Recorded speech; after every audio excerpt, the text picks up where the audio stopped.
मस्जिद विवाद में फिर होगा आंदोलन, जेल भरो शुरू करने की धमकी।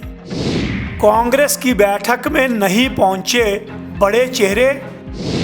सीएम, डिप्टी सीएम से लेकर के कई मंत्री रहे नादारद। वक्फ बोर्ड में होने चाहिए कुछ बदलाव, विक्रमादित्य के बयान ने मचाई सनसनी।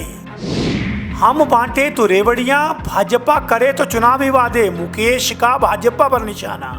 नमस्कार, आपका स्वागत है। आप देख रहे हैं समाचार फर्स्ट और मैं हूं आपके साथ पंकज पंडित। हिमाचल प्रदेश में आज दिन भर जो मुख्य खबरें रही, आज हम उन पर चर्चा करेंगे। सबसे पहले बात करेंगे कि ये जो मस्जिद विवाद है, ये अभी थमता हुआ नजर नहीं आ रहा है।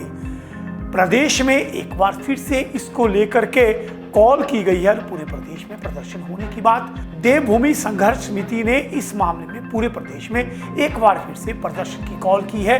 साथ ही यदि इस मामले में अतिशीघ्र फैसला नहीं आता है तो प्रदेश में जेल भरो आंदोलन शुरू करने की चेतावनी भी दी गई है। दूसरी बड़ी खबर कि आज प्रदेश में कांग्रेस की बैठक थी पीसीसी की, जिसमें सभी नेताओं, मंत्रियों, पदाधिकारियों को आना था और रणनीति बननी थी कि किस तरह से भाजपा द्वारा जो दुष्प्रचार किया जा रहा है उसका जवाब देना हो। लेकिन इस बैठक में कौन आया, कौन नहीं आया, इस पर भी हम लोग आपसे बात करेंगे। तीसरी अगली खबर जो थी वो थी वक्फ बोर्ड को लेकर, जो इन दिनों सबसे ज्यादा चर्चा में आया है। वक्फ बोर्ड पर जो विक्रमादित्य सिंह ने एक बयान दिया है कि समय के अनुसार कहीं ना कहीं वक्फ बोर्ड में भी कुछ संशोधनों की आवश्यकता है। इस पर बड़ी चर्चा रही, इसकी बात करेंगे। सबसे आखिर में मुकेश अग्निहोत्री ने आज कहा कि भाजपा अक्सर हम पर निशाना साधती है कि हम फ्रीबीज बांटते हैं, लेकिन जब यही पार्टी हरियाणा में महिलाओं को 2100 देने की बात कहती है तो इस पर क्यों अमल नहीं करती। तो ये सब आज पूरे प्रदेश का खाका था। जो चार बड़ी खबरें हैं उन पर चर्चा करेंगे। आइए सबसे पहले आपको ले चलता हूं संजौली मस्जिद विवाद को लेकर के। इस मुद्दे को लेकर के देवभूमि क्षत्रिय संगठन ने आज प्रेस वार्ता करके ऐलान कर दिया है कि इस मामले को लेकर के 28 तारीख को पूरे प्रदेश के जिला मुख्यालयों में प्रदर्शन किया जाएगा। इस प्रेस वार्ता में इनके संयोजक ने बताया कि प्रदेश में 30 से अधिक स्थानों पर अब तक प्रदर्शन हो चुके हैं। यदि 5 अक्टूबर को इसका फैसला नहीं आता है तो उसके बाद जेल भरो आंदोलन शुरू किया जाएगा। आइए सुनाते हैं आपको इस प्रेस वार्ता के मुख्य अंश। सरकार, प्रशासन लोगों का ध्यान बंटा रहा है। जो भी पीछे घटना हुई, हम घटना में नहीं जाएंगे। इस मंच के माध्यम से सरकार और प्रशासन दोनों से हम निवेदन करते हैं कि जो अवैध गतिविधि, जो भूमि अतिक्रमण जिस पर मस्जिद बनी है, उसको समय रहते हटा दिया जाए और क्षेत्र के अंदर शांति बरकरार रखी जाए। इसलिए हम पूरे हिमाचल प्रदेश में आह्वान करते हैं कि 28 सितंबर को पूरे जिला केंद्रों पर धरना प्रदर्शन होगा। तो एक तरफ सरकार जहां समझ रही थी कि ये मामला धीरे धीरे खत्म होता जा रहा है, लेकिन आज एक बार फिर से देवभूमि क्षत्रिय संगठन ने इस मामले में अपना ऐलान करके कहीं ना कहीं सरकार की परेशानियां जो है वो बढ़ा दी है। इसी के साथ इसी से जुड़ता मामला जो था वक्फ बोर्ड को लेकर के, आज विक्रमादित्य सिंह का बयान भी सारा दिन चर्चा में रहा। विक्रमादित्य सिंह ने कहा कि समय के अनुसार अब वक्फ बोर्ड में भी कुछ नवीनीकरण करने की जरूरत है। उन्होंने इसका उदाहरण दिया कि भीमा काली मंदिर कभी उनकी निजी संपत्ति होती थी, लेकिन आज उसे ट्रस्ट और सरकार संचालित कर रही है। इसी तरह से हमें अलग तरीके से वक्फ बोर्ड के बारे में भी सोचना होगा। आइए सुनाते हैं आपको विक्रमादित्य सिंह का ये बयान। नहीं, मैंने ये कहा है कि जितने भी संगठन हैं, जितने भी संस्थान हैं, उनके अंदर समय के ऊपर रिफॉर्म्स आने चाहिए, क्योंकि जिस तरीके से प्रदेश के अंदर एक माहौल बना है उसको ठीक करना हम सबका दायित्व है और उसके लिए हम पूरा प्रयास कर रहे हैं। मैंने विधानसभा के अंदर भी कहा कि सब चीज़ें कानून के दायरे में रहकर ही होगी, मगर प्रदेश के लोगों की जो एक कहीं ना कहीं प्रश्न उठाए जा रहे हैं, उसके लिए पारदर्शिता लाना, ट्रांसपेरेंसी लाना हर संगठन के अंदर, हर बॉडी के अंदर, हर रिलीजियस बॉडी के अंदर बहुत आवश्यक होता है।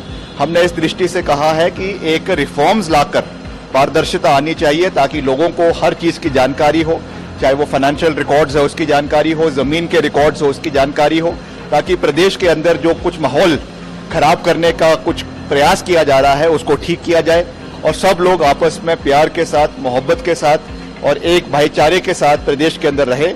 इस सोच के साथ हमको आगे बढ़ने की आवश्यकता है। अगली महत्वपूर्ण खबर जो है वो कांग्रेस पार्टी से जुड़ी हुई है। कांग्रेस पार्टी की अध्यक्ष प्रतिभा सिंह ने शिमला में पीसीसी की बैठक बुलाई थी और जो कांग्रेस ने प्रेस नोट जारी किया था उसके अनुसार इसमें मुख्यमंत्री, उप मुख्यमंत्री, सभी मंत्रियों सहित पीसीसी के पदाधिकारी, विधायकों को आना था और आज नए सह प्रभारी की भी इंट्रोडक्शन सभी के सभी पदाधिकारी व सरकार के ओहदों पर बैठे लोगों से करवानी थी। लेकिन एक तरफ जहां मुख्यमंत्री जो हैं वो अस्वस्थ हैं, इसके चलते वो मौजूद नहीं रहे, जबकि इस बैठक में मात्र 3 मंत्री ही पहुंचे और अन्य जो मंत्री थे वो या तो किसी कार्यक्रम में व्यस्त थे या इन दिनों हरियाणा व जम्मू के प्रचार में उनकी ड्यूटी लगी हुई थी। इस मौके पर जो है वो जो नवनियुक्त जो सह प्रभारी हैं कांग्रेस के, उनका सभी से परिचय करवाया गया। इस बैठक के बाद प्रतिभा सिंह ने कहा कि सरकार और संगठन में सब कुछ बेहतर नजर आ रहा है, लेकिन जिस तरह से आज यहाँ पे पदाधिकारियों से लेकर के सरकार और संगठन के लोगों की संख्या कम नजर आई, उससे लगता है कि कांग्रेस में सरकार व संगठन को एक बार फिर से सोचने की जरूरत है। आइए इस बैठक के बाद क्या कह रही हैं प्रतिभा सिंह। हम इसलिए बहुत अरसे के बाद मिल रहे हैं क्योंकि कुछ वर्षा के कारण आना जाना संभव नहीं हो पा रहा था, इसलिए थोड़ा इसमें विलम्ब हुआ है। पर अब मौसम खुलने के बाद हमने ये पार्टी का संगठन की मीटिंग इसलिए रखी है कि हम सरकार के साथ मिलकर हम पार्टी को भी मजबूती देने की बात करेंगे और हमारे जो पदाधिकारी हैं उनको भी जिम्मेदारियां सौंपकर फील्ड में भेजकर ताकि वो सक्रिय होकर पार्टी का काम करें। और सबसे आखिर में आज उप मुख्यमंत्री मुकेश अग्निहोत्री जो है उन्नाव के दौरे पे थे। इस दौरान उन्होंने भाजपा पर निशाना साधा है। उन्होंने कहा कि एक तो प्रधानमंत्री लोगों को गलत जानकारी दे रहे हैं, प्रदेश में किसी भी तरह का आर्थिक संकट नहीं है।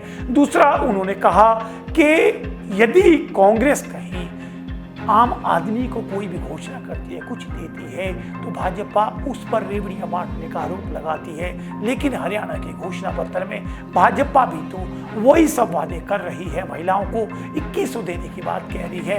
इस मामले पर भाजपा क्यों खामोश हो जाती है? आइए सुनाता हूं आपको मुकेश अग्निहोत्री का ये बयान। छोटा सा शांत प्रिय प्रदेश, पहाड़ी प्रदेश है, उसको लेके बात करना कि हिमाचल ने ये घोषणाएं की हैं, हिमाचल ने, और अभी हरियाणा में भाजपा ने घोषणाएं नहीं की। अभी हरियाणा में भाजपा ने घोषणा की है कि महिला को जो है 2100 रुपये दिया जाएगा। तो जब वो खुद घोषणा करते हैं तब सही है, जब कोई दूसरा दल घोषणा करता है। और वैसे भी अब राजनीति बदल रही है, हिंदुस्तान में राहुल गांधी जी का युग आ रहा है। तो ये था हिमाचल में आज क्या मुख्य 4 बड़ी खबरें थी दिन भर। तो कुल मिलाकर के इस समय प्रदेश में जो संजौली मस्जिद विवाद है वो थमता नजर नहीं आ रहा है।